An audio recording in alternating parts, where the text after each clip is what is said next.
The first thing everyone noticed was not the music, not the flowers, not even the bride walking toward the altar.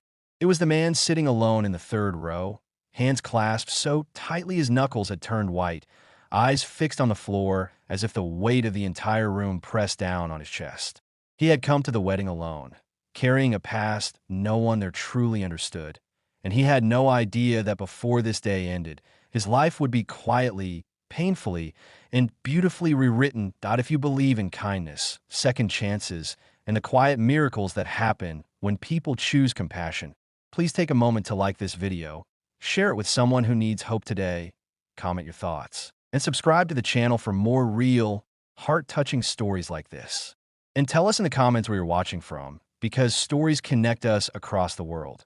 His name was Daniel Harper, and for most of his adult life, he had learned to survive by expecting nothing. At 38, Daniel had already buried more dreams than most people ever dare to dream. He worked long hours as a maintenance supervisor at a small apartment complex on the edge of town, the kind of job that kept him invisible, dependable, and exhausted. Years ago, he had been married to a woman he believed was his forever, but illness had a way of rewriting futures without asking permission. Cancer took her slowly, painfully, leaving Daniel with grief that never quite learned how to sleep. When she was gone, the friends drifted away, invitations stopped coming, and eventually, Daniel stopped reaching out. Loneliness became familiar, almost safe, because it didn't surprise him anymore. The wedding he was attending belonged to Ethan Miller, a man Daniel had once helped during a bitter winter when a heating system failed in Ethan's building. A simple act of fixing broken pipes had turned into occasional conversations, then into a fragile friendship. When the invitation arrived, Daniel almost didn't go. Weddings had a way of reopening wounds, of reminding him of vows he never got to keep.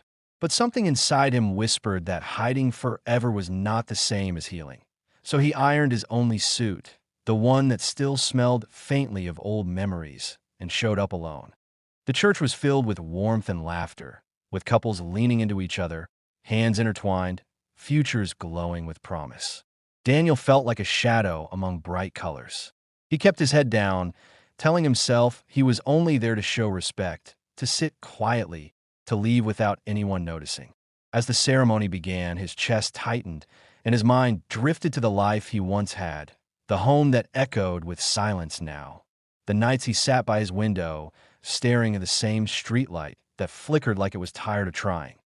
What Daniel didn't notice at first was a woman sitting a few rows behind him, watching him with quiet concern. Her name was Grace Whitman, his neighbor from the apartment complex. She lived 2 doors down in a small unit filled with plants, books, and the soft hum of resilience. Grace was a widow too, though her grief had followed a different path. She had lost her husband in a sudden accident years ago, and had spent a long time learning how to exist in a world that moved on too quickly.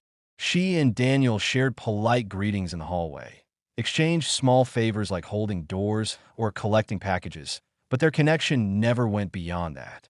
Still, Grace had always noticed the sadness he carried, the way he avoided eye contact, the way he smiled only when he thought no one was looking. Grace had been invited to the wedding as a co-worker of the bride, and when she recognized Daniel sitting alone, something stirred inside her. She saw not just a lonely man, but a familiar pain she knew too well. As the ceremony unfolded, Daniel's shoulders slumped further, as if each joyful moment pressed harder against his heart. When the officiant spoke about love enduring all things, Daniel swallowed hard, fighting the sting in his eyes. He felt exposed, broken, and unbearably small in a room full of celebration. Then something unexpected happened. As the ceremony reached a pivotal moment, when all eyes were meant to be fixed forward, Grace stood up. The movement caught attention like a ripple through still water. Heads turned, whispers fluttered, confusion spread across the pews. Grace's heart pounded, but she didn't sit back down. Instead, she took a few steady steps forward, her gaze locked not on the couple at the altar, but on Daniel. Her presence felt like a warm hand reaching through the cold. Without using words meant for spectacle, Grace redirected the moment, gently but firmly, drawing attention away from tradition and towards something deeper. It wasn't about stealing focus from the bride. It was about reminding the room that love shows up in many forms, sometimes quietly, sometimes unexpectedly. Daniel looked up, startled, his eyes meeting Grace's for the first time without walls between them. In that instant, he felt seen, truly seen, not as a broken man or an obligation, but as someone who still mattered. The room fell into a hushed stillness, and though no dramatic speech echoed through the walls, the impact was undeniable. Grace's simple act spoke louder than words. It said that no one should have to carry their pain alone, that even in moments meant for others, compassion has a place. Daniel's chest tightened, but this time it wasn't from grief alone. It was from something unfamiliar and fragile. Hope. After the ceremony, as guests mingled and laughter returned, Daniel found himself standing outside the church, breathing in the cool air, trying to process what had just happened. Grace joined him quietly, offering not explanations or apologies, but presence. They didn't need to talk much. Sometimes, healing begins in silence, shared with the right person. Over time, that silence turned into conversations, and those conversations turned into walks around the complex, then shared meals, then laughter that surprised them both. Daniel still had bad days. Grief doesn't disappear just because someone shows kindness.